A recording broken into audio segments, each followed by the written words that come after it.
Hello everyone, मैं doctor निशा Bansal, assistant professor EAFM राजकीय महाविद्यालय सुमेरपुर से स्वागत करती हूं आप सभी का आयुक्तालय द्वारा लागू किए गए ज्ञानदूत द्वितीय प्रोग्राम में। सब्जेक्ट है EAFM paper, money and banking.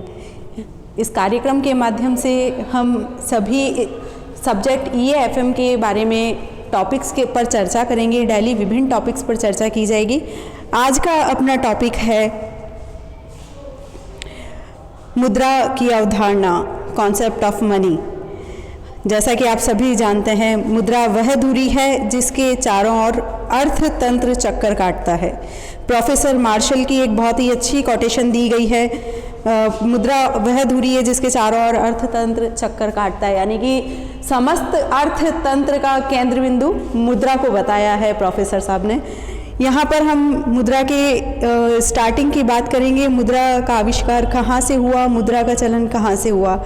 तो देखिए, मानव सभ्यता का जब विकास हुआ, प्रारंभिक अवस्था में मानव की आवश्यकताएं बहुत सीमित थी, बहुत ही कम थी।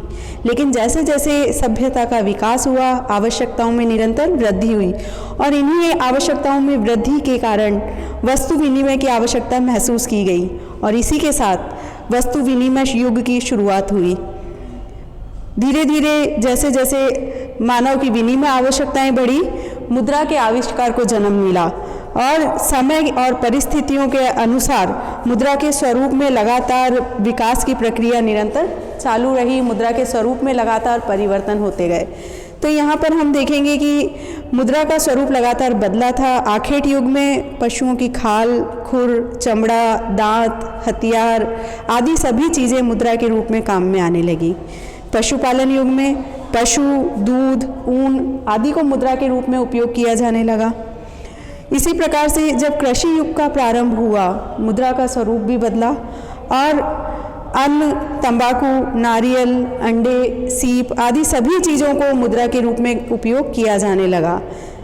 औद्योगिक युग का जब सूत्रपात हुआ, मुद्रा के विकास में नया दौर चला। इस युग में धातु मुद्रा का प्रचलन प्रारंभ हुआ और आधुनिक युग तक आप देखिए पत्र मुद्रा के रूप में मुद्रा का चलन प्रारंभ हुआ। इस प्रकार से धीरे धीरे मुद्रा का क्रमिक रूप से विकास हुआ। तो इस प्रकार से आज के इस टॉपिक में हम पढ़ेंगे मुद्रा की परिभाषा, वैधानिक परिभाषा, सामान्य स्वीकृति पर आधारित परिभाषा, उचित मुद्रा, मुद्रा और निकट मुद्रा और मुद्रा की विशेषताओं के बारे में आज हम बात करेंगे। तो यहाँ पर हम स्टार्ट करते हैं सबसे पहले मुद्रा के अर्थ से। देखिए, मुद्रा के अर्थ की यदि हम बात करें तो मुद्रा अंग्रेजी भाषा के मनी शब्द से लिया गया है। इस पर लैटिन भाषा का शब्द है मोनेटा और मोनेटा रोम की देवी जूनो का नाम था। जूनो जो रोम की देवी हैं, वो स्वर्ग की देवी थी। उन्हें स्वर्ग के सभी सुख प्रदान करने वाली माना जाता था। इसीलिए इन्हीं देवी के नाम पर मुद्रा का नाम पड़ा। मोनेटा देवी मनी से मोनेटा से मनी नाम का प्रारंभ हुआ, यानी कि मनी एक ऐसी वस्तु है जो स्वर्ग के सभी सुख प्रदान करती है, यानी कि सारे जीवन की सुख सुविधाओं को प्रदान करती है। इसीलिए इन देवी के नाम पर मनी शब्द की उत्पत्ति हुई। अब यहाँ पर हम देखेंगे मुद्रा की जो परिभाषाएं दी गई है, उनमें वैधानिक परिभाषा क्या कहती है। प्रोफेसर नैप ने इसकी परिभाषा दी है वैधानिक आधार पर। कोई भी वस्तु जो राज्य के द्वारा मुद्रा घोषित कर दी जाती है, वह मुद्रा हो जाती है। प्रोफेसर नैप यहाँ पर राज्य की भूमिका को महत्वपूर्ण मानते हैं। उनके अनुसार कि जो भी वस्तु राज्य के द्वारा मुद्रा घोषित कर दी जाए, वही वस्तु मुद्रा के रूप में स्वीकार कर ली जाती है। तो यहाँ पर राज्य को महत्व दिया गया है, वैधानिकता को महत्व दिया गया है। इसी आधार पर यदि हम बात करें तो प्रोफेसर हार्ट्रे के अनुसार, प्रोफेसर हार्ट्रे क्या बताते हैं। प्रोफेसर हार्ट्रे बताते हैं मुद्रा के दो पहलू होते हैं। प्रथम, यह हिसाब की इकाई है तथा द्वितीय, यह विधिग्राह्य होती है। प्रोफेसर हार्ट्रे ने जो परिभाषा दी है उसमें ये बताया है प्रोफेसर ने कि मुद्रा एक ऐसी वस्तु है जिसको हिसाब किताब के काम में लिया जाता है और साथ में ये कानून द्वारा स्वीकृति प्राप्त है, क्योंकि विधिग्राह्य का मतलब होता है ऐसी वस्तु जिसे कानून द्वारा स्वीकृति प्राप्त है और उसे कानूनी रूप से स्वीकार करना अनिवार्य है। तो इस प्रकार से मुद्रा के दो पहलू इन्होंने बताए हैं। ये वैधानिक परिभाषा के आधार पर दी गई है। इसमें सेकंड हम देखते हैं नेक्स्ट, सामान्य स्वीकृति पर आधारित परिभाषाएं। सामान्य स्वीकृति पर आधारित परिभाषाओं में आप देखिए आर.पी. केंट के अनुसार, आर.पी. केंट ने परिभाषा दी है, मुद्रा कोई भी वह वस्तु हो सकती है जो सामान्यतः विनिमय के माध्यम एवं मूल्य मापन के रूप में समाज में स्वीकार की जाती है।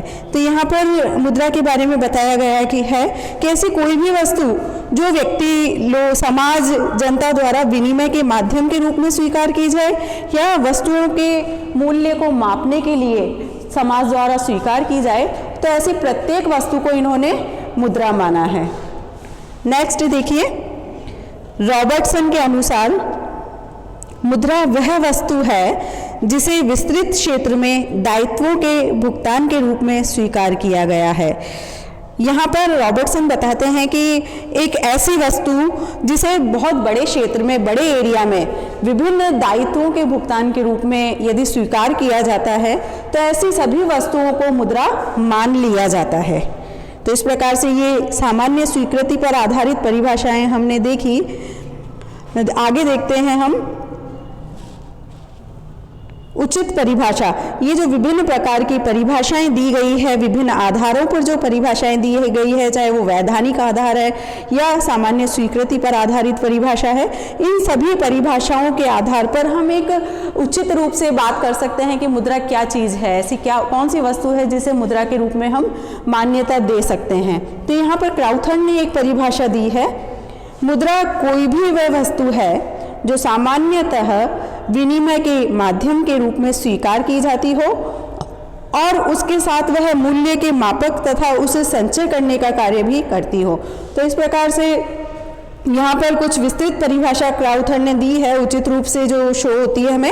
यहाँ पर क्राउथर बताते हैं कि ऐसी कोई भी वस्तु जो एक तो सामान्य रूप से आम पब्लिक द्वारा, आम जनता द्वारा विनिमय के माध्यम के रूप में स्वीकार की जाए, साथ ही विभिन्न वस्तुओं के मूल्य का मापन उसके रूप में किया जाए और साथ ही मूल्य का संचय करे। संचय करने का मतलब है जिसे भविष्य में उपयोग किया जा सकता है। तो इस प्रकार से ये सारी गुण जिस भी वस्तु में विद्यमान है वही वस्तु क्राउथर के अनुसार मुद्रा कहलाएगी। तो इन आधारों पर जो हमने देखे पिछले, इन आधारों पर हम मुद्रा के बारे में देख सकते हैं एक उचित परिभाषा, अपने दृष्टिकोण से हम कह सकते हैं कि मुद्रा क्या हो सकती है। तो मुद्रा के बारे में हम बता सकते हैं कि मुद्रा वह वस्तु है जो विनिमय का माध्यम तथा मूल्य मापन का कार्य करते हुए सरकार द्वारा मुद्रा के रूप में घोषित हो तथा जनता द्वारा मुद्रा के रूप में निसंकोच स्वीकार की जाती है। तो इस प्रकार से हम बता सकते हैं कि एक ऐसी वस्तु जो सामान्य रूप से विनिमय के माध्यम के रूप में कार्य आए। विनिमय के माध्यम का मतलब है कि वस्तुओं के लेन देन में, किसी भी वस्तु को क्रय करने या बेचने में, क्रय और विक्रय के कार्य में जिस वस्तु के माध्यम से हम वस्तुओं का क्रय कर सकते हैं, विक्रय कर सकते हैं, वो वस्तु विनिमय का माध्यम कहलाएगी। उस वस्तु का मूल्य हम माप सकते हैं कि कौन सी वस्तु कितने रुपए की है, कितने की है, उस वस्तु का प्राइस क्या है, ये हम किसके आधार पे माप सकते हैं, मुद्रा के आधार पे माप सकते हैं। तो जो वस्तु मूल्य का मापन करे, विनिमय के माध्यम के रूप में कार्य करे, साथ ही सरकार की उसमें वैधानिकता हो, यानी कि सरकारी स्वीकृति उस वस्तु को प्राप्त हो, सरकार ऐसी वस्तु को मुद्रा माने, साथ ही जनता द्वारा उसे निसंकोच रूप से स्वीकार कर लिया जाए। यानी कि जनता ये स्वीकार करने के लिए तैयार हो कि हाँ, हम इस वस्तु के बदले में, जो भी मुद्रा के रूप में है, उसके बदले में हम कोई भी वस्तु लेन देन के लिए तैयार हैं, अपनी वस्तुएं देने के लिए तैयार है। तो ऐसी वस्तु को हम क्या मान लेंगे, मुद्रा। देखिए बहुत बार बहुत सी चीज़ें हैं, जैसे कि इसी के बारे में हम बात करें, यहाँ पर विनिमय विपत्र, चेक, ये कुछ ऐसे विपत्र हैं, चेक जैसे है, तो प्रत्येक व्यक्ति उसे लेन देन में स्वीकार नहीं करता। आम जनता उसे स्वीकार अगर नहीं करती है तो उसे हम मुद्रा नहीं मानते हैं। तो इस प्रकार से एक ऐसी कॉमन सी वस्तु जिसमें सामान्य स्वीकृति का गुण हो, हर व्यक्ति उसके बदले में लेन देन करने के लिए तैयार हो, उसे कहते हैं सामान्य स्वीकृति का गुण होना। चेक, विनिमय विपत्र, प्रतिज्ञा पत्र आदि कुछ ऐसी चीज़ें हैं जिनको सामान्य स्वीकृति प्राप्त नहीं है। मिलने वाले होंगे वो उसे स्वीकार करते हैं, लेकिन हर व्यक्ति उससे लेन देन करने के लिए तैयार आसानी से नहीं होता। तो इसलिए एक ऐसी वस्तु जो सामान्य स्वीकृति के गुण जिसमें विद्यमान हो वो मुद्रा के रूप में मानी जाती है। तो इस प्रकार से हमने देखा मुद्रा क्या चीज़ है। कोई भी वस्तु जो विनिमय के माध्यम के रूप में मूल्य को मापने में और सरकार द्वारा जिसको स्वीकृति प्रदान की गई हो, साथ ही आम जनता जिसे स्वीकार कर ले, वो सभी क्या कहलाएगी?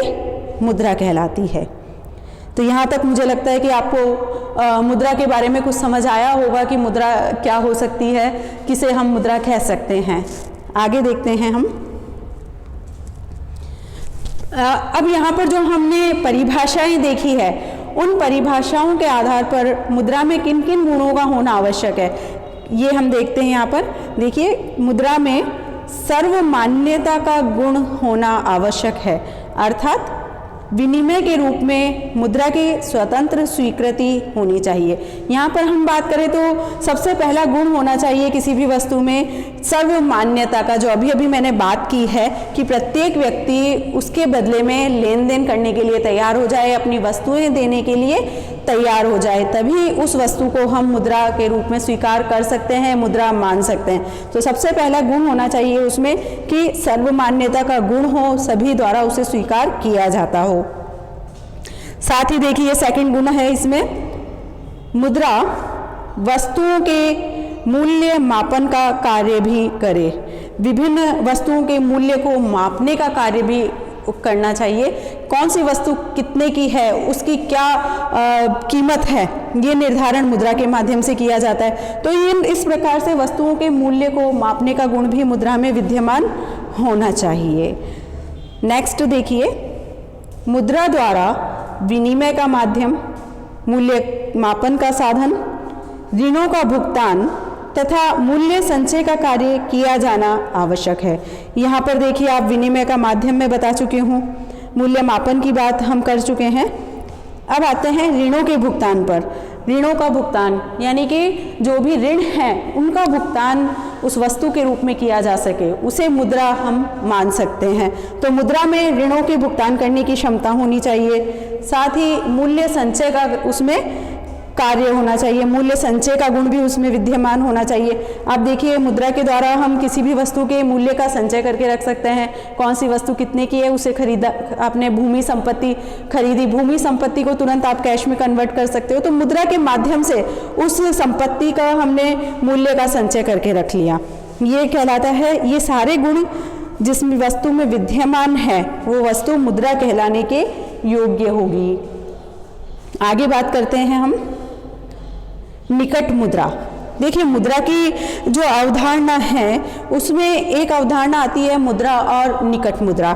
मुद्रा के बारे में हमने बात कर ली कि मुद्रा क्या चीज़ है, और कुछ ऐसी वस्तुएं होती है वास्तव में जो मुद्रा तो नहीं होती, लेकिन फिर भी उन्हें मुद्रा के बहुत समीप माना जाता है। यानी कि मुद्रा का हम मान सकते हैं कि वो मुद्रा का कार्य भी कर सकती है, लेकिन वास्तव में वो मुद्रा नहीं है। अभी अभी मैंने आपसे बात की थी जैसे चेक, विनिमय विपत्र, प्रतिज्ञा पत्र आदि। तो ये चीज़ें जो चलन में है, इनके माध्यम से लेन देन किए जा सकते हैं, लेकिन स्वतंत्रता पूर्वक उनके लेन देन के लिए किसी व्यक्ति को बाध्य नहीं किया जा सकता। यानी कि कोई भी व्यक्ति, किसी को हम ये बाध्य नहीं कर सकते कि आप हमारा चेक लेके अपनी वस्तुएं हमें दे दीजिए। तो यहाँ पर हम बात करते हैं, पहले इसकी थ्योरेटिकल देखते हैं। ऐसी निकट मुद्रा, नियर मनी, ऐसी तरल परिसंपत्तियाँ जो मुद्रा ना होते हुए भी मुद्रा के बहुत समीप होती है, इन्हें मुद्रा के रूप में सामान्य स्वीकृति तो प्राप्त नहीं होती, परंतु इन्हें शीघ्र ही मुद्रा में बदला जा सकता है। सरकारी प्रतिभूतियाँ, ट्रेजरी बिल्स, ऋण पत्र, बॉन्ड, विनिमय विपत्र, बैंकों में सावधि जमाएं, कंपनियों के अंश आदि इसमें सम्मिलित किए जाते हैं और ये सभी निकट मुद्रा कहलाते हैं। तो इस प्रकार से ऐसी जितनी भी तरल संपत्तियां हैं जो तुरंत मुद्रा में कन्वर्टेबल है, जिनको तुरंत मुद्रा में परिवर्तित किया जा सकता है, वे सभी प्रतिभूतियां, जिसमें मैंने ये नाम बताया कुछ आपको, सरकारी प्रतिभूतियां, ट्रेजरी बिल, ऋण पत्र, बॉन्ड, विनिमय विपत्र, बैंकों में जो फिक्स्ड डिपॉजिट्स हैं या कंपनीज के जितने भी शेयर्स हैं, इन सबको बेचकर सेल करके तुरंत हम कैश में परिवर्तित कर सकते हैं, मुद्रा में परिवर्तित कर सकते हैं। तो ये सभी चीज़ें क्या कहलाती है? निकट मुद्रा, यानी कि मुद्रा तो नहीं है लेकिन इन्हें तुरंत मुद्रा में परिवर्तित किया जा सकता है। तो ये सारी चीज़ें निकट मुद्रा कहलाती है। यहाँ तक मुझे लगता है यहाँ तक हम अपना कॉन्सेप्ट कंप्लीट कर चुके हैं, मुद्रा क्या होती है और निकट मुद्रा क्या होती है। तो इसी में आगे बढ़ते हुए नेक्स्ट हम देखते हैं मुद्रा की विशेषताएं। मुद्रा की क्या क्या विशेषताएं हैं या मुद्रा का स्वभाव क्या है, मुद्रा की प्रकृति क्या है। Characteristics and nature of money. इसमें आप देखिए कि मुद्रा की जो परिभाषाएं हमने देखी है उसके आधार पर हम बता सकते हैं कि मुद्रा में कौन कौन सी विशेषताएं होती है। पहला देखिए आप, मुद्रा अर्थव्यवस्था का सक्रिय और सचेष्ट साधन है। देखिए मैंने आपको सबसे अपनी स्टार्टिंग की थी कि मुद्रा वह धुरी है जिसके चारों ओर संपूर्ण अर्थतंत्र चक्कर लगाता है। इसी से ये स्पष्ट हो जाता है कि अर्थव्यवस्था का, संपूर्ण अर्थव्यवस्था का एक सबसे संपूर्ण अर्थव्यवस्था को प्रभावित करने वाला एक महत्वपूर्ण घटक है मुद्रा, जिसके द्वारा संपूर्ण अर्थव्यवस्था प्रभावित होती है। और मुद्रा जितनी भी आर्थिक गतिविधियां हैं, अर्थव्यवस्था की जो भी गतिविधियां हैं, वो मुद्रा के माध्यम से ही संपादित की जा सकती है। देश में मुद्रा नहीं है वो देश विकास नहीं कर सकता। किसी भी देश में प्रोडक्शन करना है, विनिमय करना है, वितरण करना है, कोई भी किसी भी प्रकार की आर्थिक गतिविधि है वो सब मुद्रा के माध्यम से ही संपादित की जा सकती है। बिना मुद्रा के अर्थव्यवस्था को गति प्रदान नहीं की जा सकती। तो इस प्रकार से मुद्रा एक ऐसा सक्रिय साधन है जिससे अर्थव्यवस्था कार्य करती है, अर्थव्यवस्था को गति मिलती है और मुद्रा से ही वास्तविक आर्थिक शक्ति देश को प्राप्त होती है। इसलिए हालांकि ये माना हमने कि मुद्रा का कार्य केवल विनिमय के समय ही दिखाई देता है। जब कोई भी कार्य किया जाता है, विनिमय किया जाता है, तो मुद्रा हमें दिखाई देती है। बाकी भुगतान समाप्त होते ही या वो सौदा पर्टिकुलर जो भी कार्य है वो संपादित होते ही मुद्रा का कार्य भी समाप्त हो जाता है। लेकिन फिर भी हम ये कहेंगे कि सबसे सक्रिय और सचेष्ट साधन मुद्रा अर्थव्यवस्था का है मुद्रा। मुद्रा के माध्यम से ही अर्थव्यवस्था को गति मिल सकती है, अर्थव्यवस्था विकास को प्राप्त कर सकती है। नेक्स्ट देखिए, मुद्रा साधन है ना कि साध्य। यहाँ पर हम बात करेंगे कि मुद्रा किसी भी वस्तु को प्राप्त करने के लिए केवल साधन मात्र है। मुद्रा के माध्यम से हम किसी भी वस्तु को प्राप्त करके उस वस्तु का उपभोग कर सकते हैं। डायरेक्ट मुद्रा हमें किसी भी ऑब्जेक्ट को डायरेक्ट मुद्रा किसी भी आवश्यकता के लिए संपूर्ण नहीं है। अपने आप में मुद्रा का कोई भी महत्व नहीं है, बल्कि मुद्रा का महत्व एक ऐसे साधन के रूप में दृष्टिगत होता है जिन साधनों से जिन वस्तुओं के द्वारा हम अपनी आवश्यकताओं को पूरा कर सकते हैं। तो मुद्रा एक ऐसा साधन है जो हमें अपनी आवश्यकता की वस्तुएं या सेवाएं क्रय करने के लिए मौद्रिक शक्ति प्रदान करती है, जिसके माध्यम से हम अपनी आवश्यकता की वस्तुएं क्रय करके अपनी कार्य को पूर्ण कर सकते हैं, संपादित कर सकते हैं। मुद्रा के द्वारा ही हम अपनी आर्थिक, सामाजिक और राजनीतिक सभी कार्य संपन्न करके प्रतिष्ठा को प्राप्त कर सकते हैं। देश की संपन्नता मुद्रा की मात्रा पर निर्भर करती है। देश में उत्पादन कितना हो रहा है, मुद्रा के माध्यम से हम उत्पादन करके अपने देश का विकास कर सकते हैं। तो इस प्रकार से मुद्रा साधन है ना कि साध्य। नेक्स्ट पॉइंट है, मुद्रा में सर्वग्राह्यता का गुण होना अनिवार्य है। इस बारे में हम बात कर चुके हैं कि मुद्रा की एक सबसे बड़ी विशेषता है कि मुद्रा तभी काम में आएगी जब वो सामान्य स्वीकृति का गुण उसमें विद्यमान हो, अर्थात जनता का उसमें विश्वास हो। जब तक जनता का विश्वास नहीं है तब तक किसी भी वस्तु को मुद्रा नहीं माना जा सकता। इसलिए जन विश्वास सबसे ज़्यादा अधिक इम्पॉर्टेंट फैक्टर है यहाँ पर। तो जन विश्वास, सर्वग्राह्यता का गुण होना या जन विश्वास होना मुद्रा की सबसे बड़ी विशेषता है। जन विश्वास है तो कोई भी वस्तु मुद्रा के रूप में कार्य आसानी से कर सकती है। नेक्स्ट देखिए, मुद्रा तरल संपत्ति है। सबसे अधिक जो लिक्विड एसेट्स है वो है कैश मुद्रा। किसी भी अन्य संपत्ति को तरल नहीं माना गया है। देखिए, मुद्रा का स्वभाव ही तरल संपत्ति है, जिसके द्वारा हम कभी भी, कहीं पर भी, किसी भी समय किसी भी वस्तु को क्रय कर सकते हैं। इसीलिए आप देखिए, अन्य जितनी भी एसेट्स है, चाहे वो भूमि है, मकान है, मशीन है या अन्य कोई भी एसेट्स है, उन सबको तरल बनाने के लिए पहले बेचना पड़ेगा, मुद्रा लेनी पड़ेगी और उस मुद्रा के माध्यम से अन्य चीज़ हम क्रय कर सकते हैं, अन्य वस्तुओं को हम प्राप्त कर सकते हैं। तो अर्थव्यवस्था का जो सबसे तरल एसेट्स है, तरल संपत्ति है, वो मुद्रा ही है जिसके द्वारा सीधे ही वस्तुओं का क्रय किया जा सकता है। नेक्स्ट देखिए, मुद्रा उत्पादन और वितरण में सहायक है। देखिए, यहाँ पर प्रोफेसर कॉल अपनी एक कोटेशन देते हैं कि मुद्रा स्वयं कोई उत्पादन नहीं करती, बल्कि यह तो केवल उत्पत्ति और विनिमय को सफलतापूर्वक संचालने में सहायक होती है। यहाँ पर आप देखिए, उत्पादन के जितने भी साधन हैं, जितने भी उत्पादन से संबंधित साधन है, चाहे उत्पादन के लिए हमें प्लांट लगाना हो, कच्चा माल क्रय करना हो, उत्पादन के लिए श्रमिक चाहिए हमें, इस प्रकार से उत्पादन प्रक्रिया में जितनी भी मशीनरी लगानी है, ये सारी चीज़ें मुद्रा के माध्यम से ही हम प्राप्त कर सकते हैं। तो यहाँ पर उत्पादन का कार्य अर्थव्यवस्था में मुद्रा के माध्यम से संपन्न किया जाएगा। उत्पादन से संबंधित सभी चीज़ें, सभी आवश्यकताएं मुद्रा के माध्यम से पूरी की जाएगी। साथ ही जो उत्पादित वस्तुएं हैं उनको किस प्रकार से वितरित किया जाएगा, चाहे वो श्रमिकों की मजदूरी का निर्धारण करना हो या उनको भुगतान करना हो, पूंजी की मात्रा कितनी हो, ब्याज का निर्धारण करना है हमें, या जितना भी हमने प्रोडक्शन किया है उसे अर्थव्यवस्था में डिस्ट्रीब्यूशन का कार्य करना है, विभिन्न क्षेत्रों में वितरण का कार्य करना है। ये सभी कार्य मुद्रा के माध्यम से ही संभव है, मुद्रा के माध्यम से ही ये कार्य संपादित किए जा सकते हैं। तो इस प्रकार से मुद्रा स्वयं कुछ भी उत्पादन नहीं करती, वह केवल वस्तुओं और सेवाओं के उत्पादन और वितरण की वास्तविक आर्थिक क्रियाओं के लिए तेल तथा सामाजिक न्याय प्राप्ति का एक साधन मात्र है। यहाँ पर ये है, हमने कंप्लीट किया। नेक्स्ट देखते हैं, मुद्रा की उपयोगिता समय, स्थान और परिस्थितियों के कारण बदलती रहती है।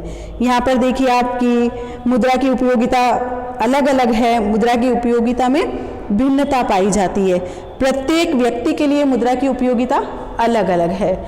आज आप देखिए, एक धनी व्यक्ति के लिए मुद्रा की उपयोगिता कम है, जबकि गरीब व्यक्ति के लिए मुद्रा की उपयोगिता बढ़ जाती है। और एक आम आदमी के लिए समय के अनुसार, परिस्थिति के अनुसार, स्थान के अनुसार मुद्रा की उपयोगिता में लगातार परिवर्तन होता है।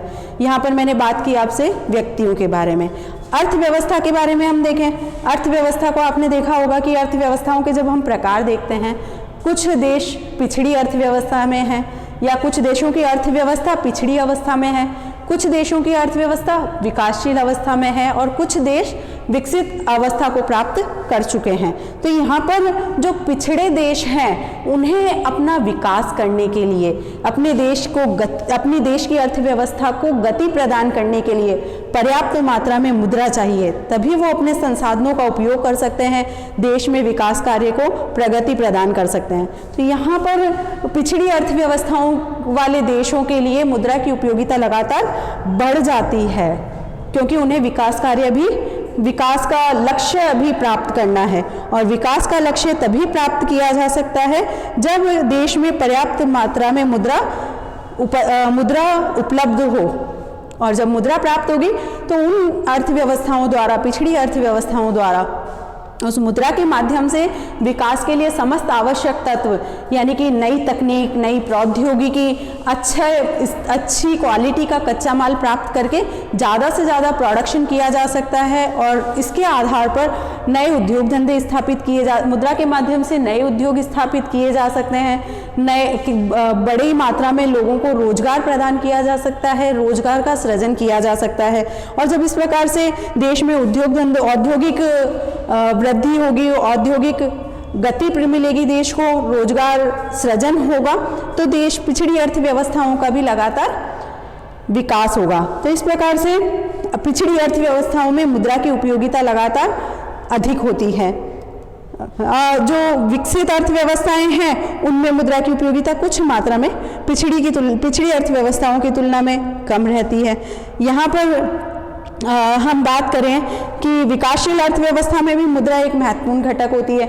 विकासशील अर्थव्यवस्थाओं को चूंकि अभी विकास का लक्ष्य प्राप्त करना है, विकसित अर्थव्यवस्था की ओर अग्रसर होना है, इसीलिए उन्हें अपनी रिसोर्सेज का, प्राकृतिक संसाधन है, चाहे मानवीय संसाधन है या अन्य भौगोलिक संसाधन, जितने भी संसाधन उसके पास अवेलेबल है, उन सबका पूर्ण उपयोग करने के लिए मुद्रा की उपयोगिता विकासशील अर्थव्यवस्थाओं के लिए बढ़ जाती है। तो यहाँ पर मुद्रा की उपयोगिता विकासशील अर्थव्यवस्थाओं के लिए भी अधिक रहती है। इसी प्रकार से आप देखिए कि समय और स्थान और परिस्थिति के कारण मुद्रा की उपयोगिता लगातार बदलेगी। समय समय के अनुसार स्थान के अकॉर्डिंग मुद्रा की उपयोगिता बदल जाती है और परिस्थितियों के कारण मुद्रा की उपयोगिता बदलती रहती है। परिस्थितियों में रिच व्यक्ति है उसके पास मुद्रा की उपयोगिता कम हो जाएगी और गरीब व्यक्ति है उसके लिए मुद्रा की उपयोगिता बढ़ जाएगी। या हम ये कहें कि जब सैलरी प्राप्त होती है महीने के प्रारंभ में तब उसकी उपयोगिता कुछ कम होती है, लेकिन जैसे जैसे महीने का अंत आता है सैलरी खत्म होती जा रही है, उस समय मुद्रा की उपयोगिता बहुत बढ़ जाती है। उस पैसे को बहुत सोच समझ के व्यय किया जाता है। तो इस प्रकार से ये मुद्रा की उपयोगिता अलग अलग परिस्थितियों में परिवर्तित होती रहती है।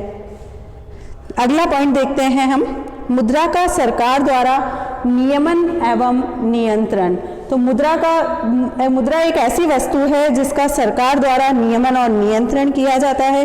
मुद्रा के चलन पर, मुद्रा की मात्रा पर, कितनी मात्रा में मुद्रा अर्थव्यवस्था में चलन में है, उसका क्या चलन वेग है, इन सभी चीज़ों पर, या कितनी मात्रा और चाहिए अर्थव्यवस्था को, मुद्रा की पूर्ति में कितनी कमी करनी है या मुद्रा की पूर्ति में कितनी वृद्धि करनी है, इन सभी पर सरकारी नियंत्रण बना रहता है और सरकार मुद्रा की मात्रा को लगातार कंट्रोल में रखती है। सरकारी नियंत्रण उस पर आवश्यक है। कारण क्या है कि यदि अर्थव्यवस्था में मुद्रा की मात्रा बहुत अधिक मात्रा में बढ़ जाती है, इसका इफेक्ट होगा कि जब मुद्रा की मात्रा बढ़ जाएगी, व्यक्तियों की, जनता की, आम आदमी की इनकम बढ़ेगी, आय बढ़ेगी, और जब आय बढ़ेगी तो लोगों की मांग बढ़ जाएगी, ज़्यादा से ज़्यादा वस्तुओं की डिमांड की जाएगी और पूर्ति और मांग में असंतुलन उत्पन्न हो जाएगा। चूँकि पूर्ति को बढ़ने में टाइम लगता है इसलिए पूर्ति नहीं बढ़ पाएगी और मांग तुरंत बढ़ जाएगी और उसका प्रभाव होगा कीमत स्तर पर, और देश में कीमत स्तर एकदम से बहुत ज़्यादा हाई हो जाएगा, बढ़ जाएगा। तो इसलिए मुद्रा की पूर्ति पर, मुद्रा की मात्रा पर सरकारी नियंत्रण और नियमन आवश्यक होता है। इसीलिए प्रत्येक अर्थव्यवस्था में, प्रत्येक देश में सरकार देश में मुद्रा पर अपना नियंत्रण रखती है। केंद्रीय बैंक के माध्यम से रखिए, चाहे डायरेक्ट, जनरली सरकार द्वारा केंद्रीय बैंक के माध्यम से मुद्रा पर या मौद्रिक नीति पर अपना नियंत्रण रखा जाता है। तो इस प्रकार से आज के इस टॉपिक में हमने देखा मुद्रा क्या है, मुद्रा की परिभाषा क्या है, निकट मुद्रा क्या है, मुद्रा में किन किन विशेषताओं का होना अनिवार्य है या कौन कौन सी विशेषताएं मुद्रा में पाई जाती है। इसी के साथ आज का अपना ये टॉपिक यहीं पर समाप्त होता है। साथ ही चूँकि देश में कोरोना के मामले सामने आ रहे हैं, कोरोना की गति लगातार बढ़ती जा रही है, इसीलिए सेफ रहें, सुरक्षित रहें, अपने हैंड हमेशा सैनिटाइज करके रखें, सैनिटाइज़र का यूज़ करें, मास्क पहनकर ही बाहर निकलें, आवश्यकता हो तभी बाहर निकलें, आवश्यकता नहीं हो तो बाहर नहीं निकलें, और साथ ही सोशल डिस्टेंसिंग का पालन करते हुए सरकार द्वारा दी गई गाइडलाइन का पूर्ण रूप से पालन करते रहिए। इसी के साथ आप सभी को बहुत बहुत धन्यवाद, बहुत बहुत शुभकामनाएं। Thank you very much.